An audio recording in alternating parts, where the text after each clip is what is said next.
Now, this is a material increase above the $60 a pound ceiling we expected just a year ago.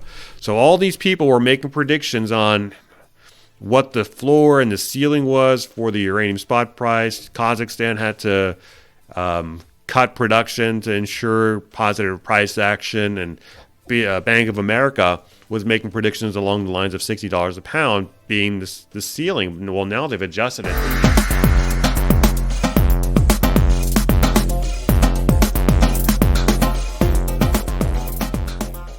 What's up, everybody? Welcome to Capitalism. Today, we have a ton of uranium news to get to. We've got the weekly technical analysis. We've got the machine learning predictions for the week as well. And then we've also got a ton of uranium fundamental news on the table to come.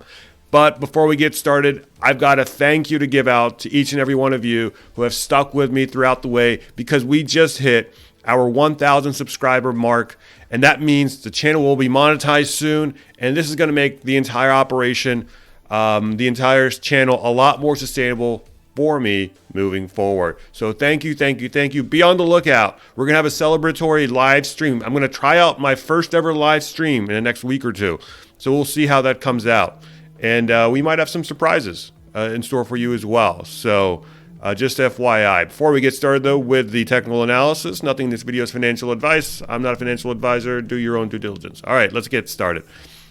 So we're going to kick things off by looking at the uranium spot price here. We've got the weekly candlesticks, and as we alluded to before in prior weeks, I mean, these green candlesticks keep getting bigger and bigger and bigger and bigger from the weeks prior. So this week we finished up at 57.05 on the week, and this week's candlestick is much bigger, or not much, but slightly bigger than the prior week and the week before that. So a clean breakout here back in, April of this year, and we haven't looked back. The uranium spot price is clearly breaking out, guys. Clearly, clear as day. I don't know how else to put it. All right, let's move on over to the URNM, Uranium Miners ETF. What do we got? I mean, boom, 1, 2, 3. Is this it? Is this takeoff time? Well, we had a big week the week prior, and what did we see afterwards for this week? We saw a continuation pattern. Typically, you have a little bit of a consolidation when you see these big candlesticks up, but not for this week. We actually continued moving forward. You typically see something like this, like in this week here. So we had a big green candlestick here, and then we had 2 subsequent red days after it. So this is signaling to me that we've got a lot of, this is telling us that the probabilities of another move up are higher than otherwise. So again, everything here is probability wise. This doesn't guarantee a move up.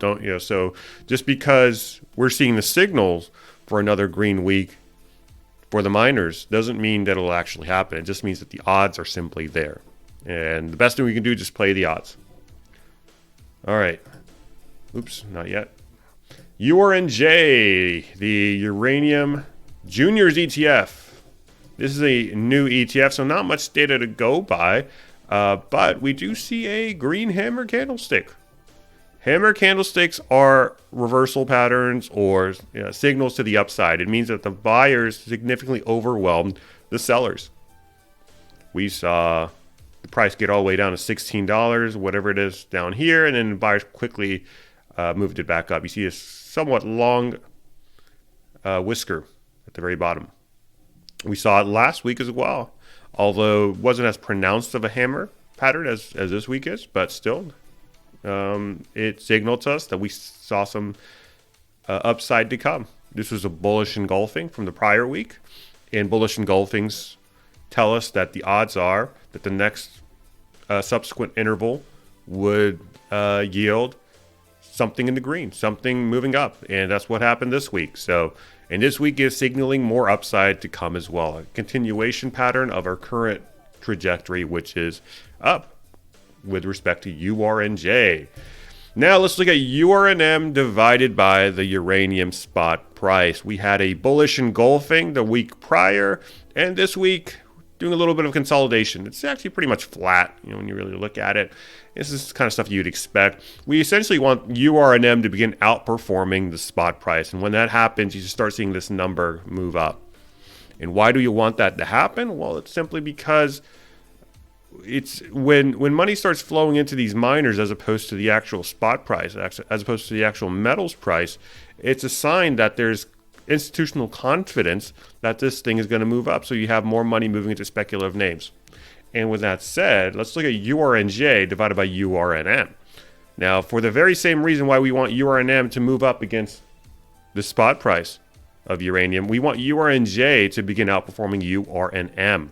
We want to see more money move into these speculative stocks. It's a sign that there's confidence in the market. There's confidence in the uranium space that we are poised for more upside. And what do we see? We saw a rejection from the downside by the buyers. So 2 straight weeks in the green here.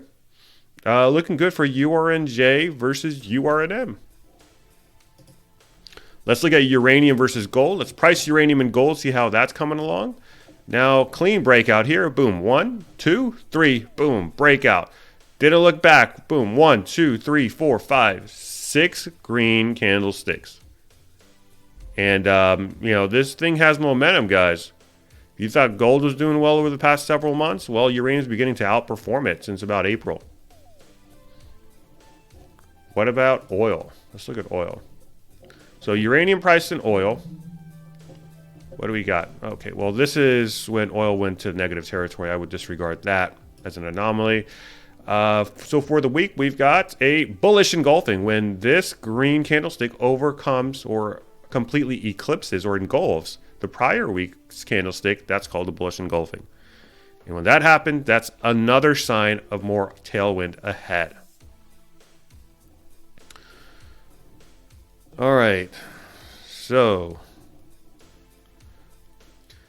guys, now let's pivot over to our machine learning models really quick. For the week, we've got our URNM price versus its specific fear and greed index. We've got the red line here outlining whether there's fear or greed in the market. The higher it goes up, it means that there's more greed. The lower it goes, it means that there's more fear. And we've got the URNM price here in blue. And as you can clearly tell, anytime we've got extreme greed in the market like we had here, we saw a drawdown in the blue line, which is the URNM price. We had it here, boom, drawdown. Here, boom, drawdown. And now we're back up here.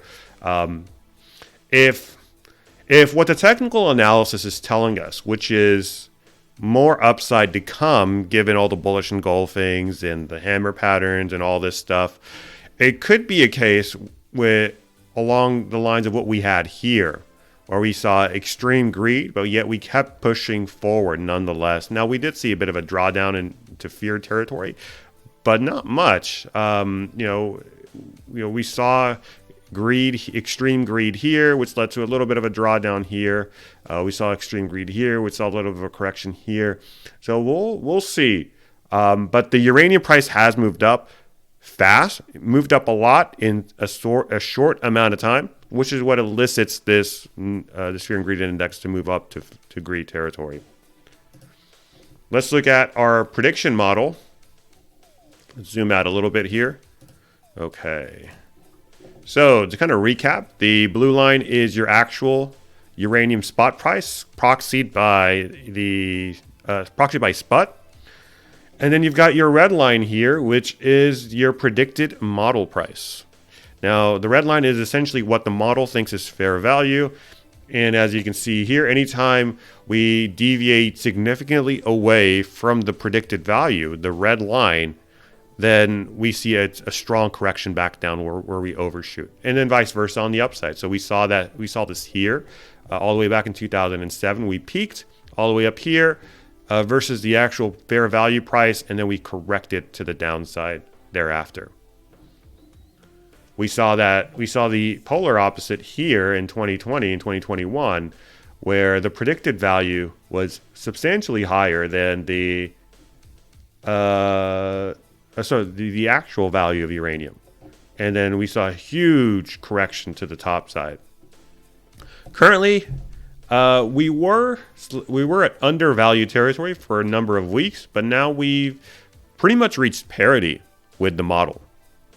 So the price of uranium is looking like it's at fair value at the moment. This one's interesting. We always look at. So we've got a low resolution view of the trend of uranium on a year-to-year basis. We can clearly see we were in a downtrend here all the way up until 2020. Then we broke out of it in the last 2 years. So we're clearly in a bull market. And then we've got the seasonality during the time of year. Typically, uranium tends to consolidate downward, or we tend to have more headwinds during the months of March all the way out into July. But once we kind of break out of July, uranium has a lot less of that headwind to contend with. But nonetheless, even during these months that we see here, we're still moving on up. So this is a testament of this uranium price action. We've moved up quite a bit since April, which is all the way out here. So we should be going down a little bit. And then this is interesting. So this is looking at the individual regressors of the model. So we not only use the uranium price to model out uranium, but we also use the oil price to take into account input costs. We took into account the gold price and to account for rotation of capital into gold. And then we also took into account the DXY as well to measure the dollar strength index against uranium. When you take into account all three of those variables, anything above a 0 indicates that those three variables at that time were a tailwind. Essentially, they were moving. It means that the prices of each three of those individual components were moving the uranium price up. When anytime it moves below 0, that means that they were a detriment. So it could be, like an extremely high DXY or a low gold price or something to that effect. Where are we at today? Well, it looks like we're pretty much a little above parity. So the oil price, the macro environment when it comes to oil, gold, the DXY doesn't really seem to be having much impact. Now, notice how 2020 all the way up until early 2022, those three components were a tailwind for the uranium price. So, they were a large part. We were in an inflationary environment. You could still say we still are, but we've come down quite a bit. So that tailwind is gone. We're about in neutral territory at the moment. All right, let's check out the news on SPUT. Let's see where SPUT's at currently. A minus 8.61% discount. So you can buy uranium through SPUT, the SPUT Physical Uranium Trust, at a negative 8% discount.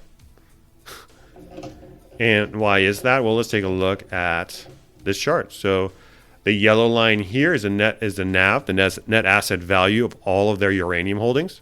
And the green line here is what the vehicle is selling for.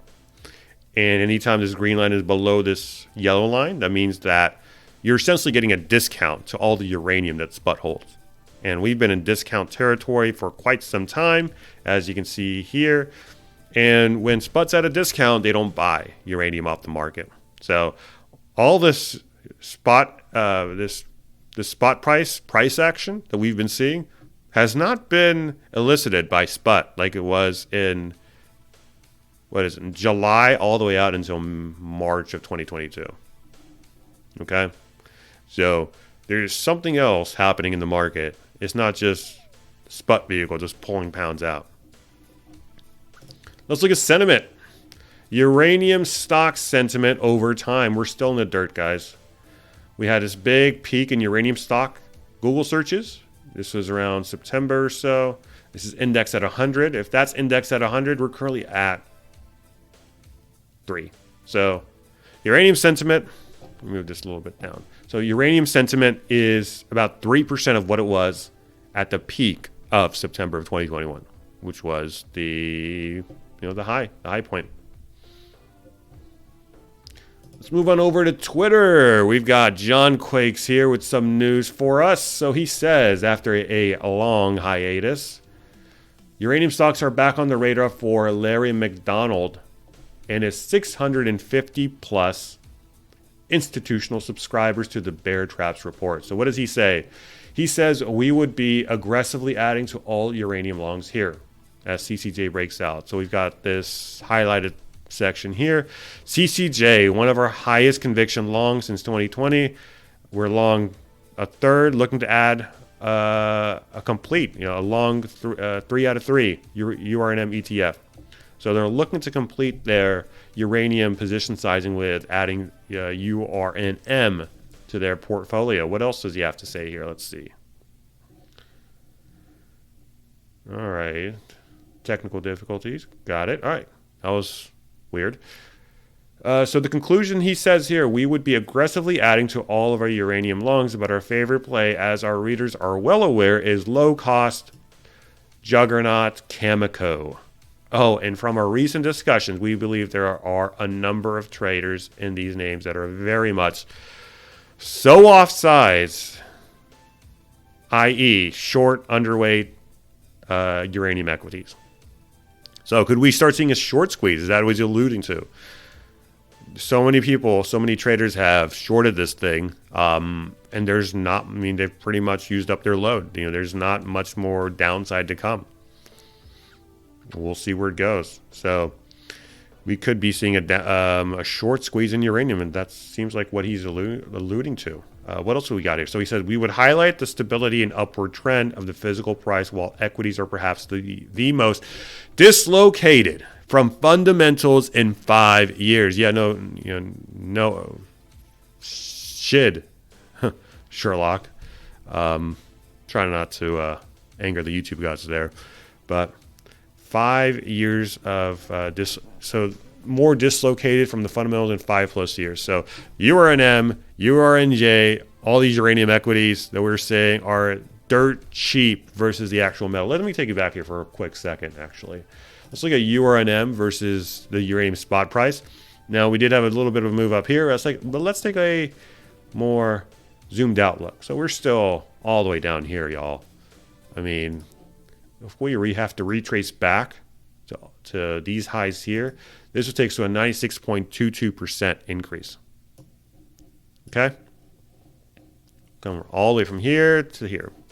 So, a lot of upside when it comes to the equities. Anything else here from Mr. Larry McDonald? From the report of the traps of the bears?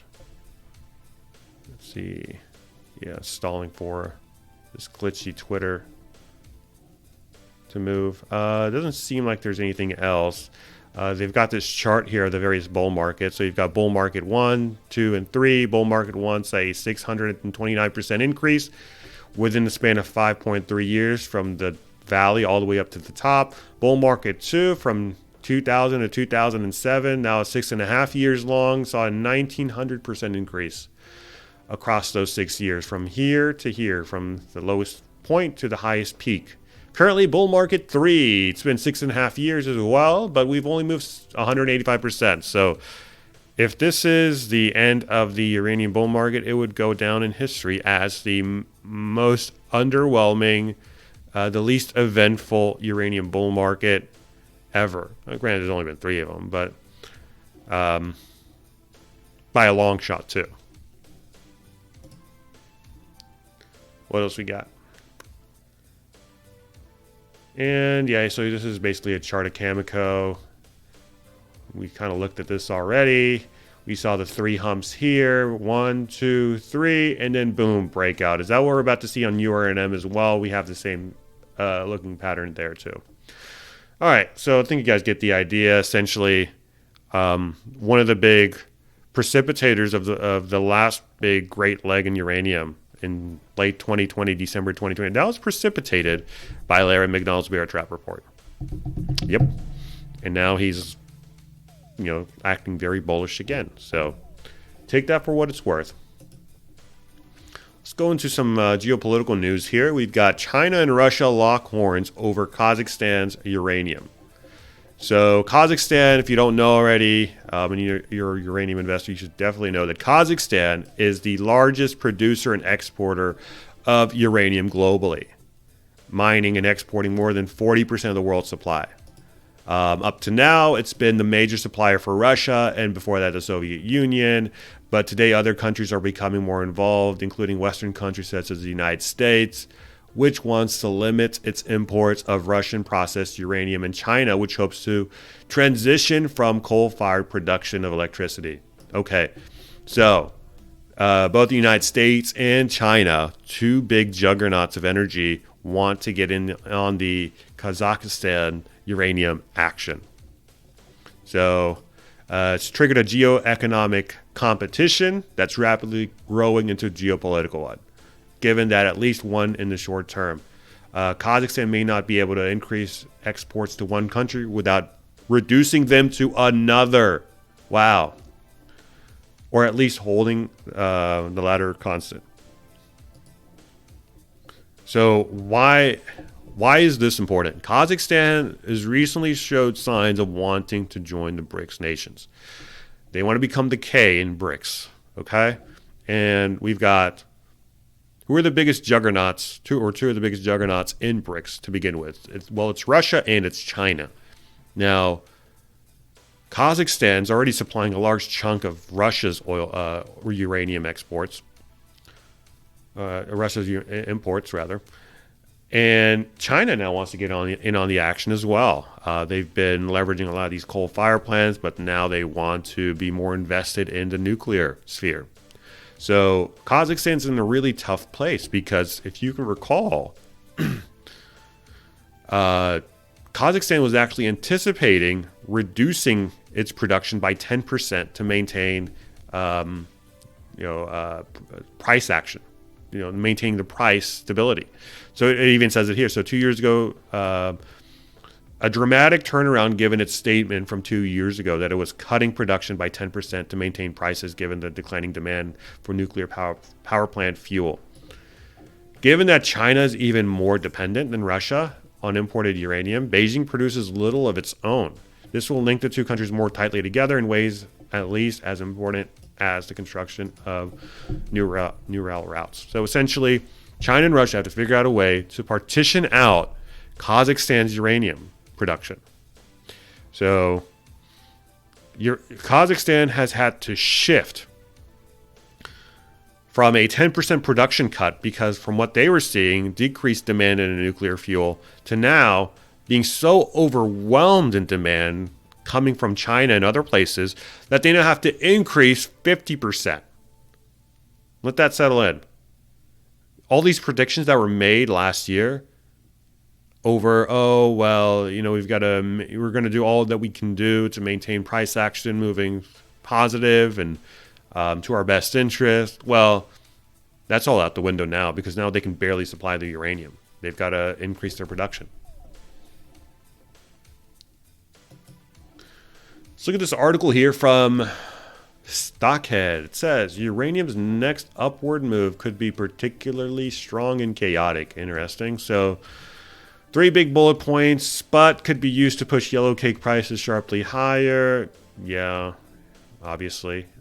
SPUT and contract pricing is already edging higher towards incentive pricing of $60 to $90. Okay, looking good. Bank of America says there are 5 ways investors can take advantage of this emerging bull market. Well, there's more than 5 ways, but okay.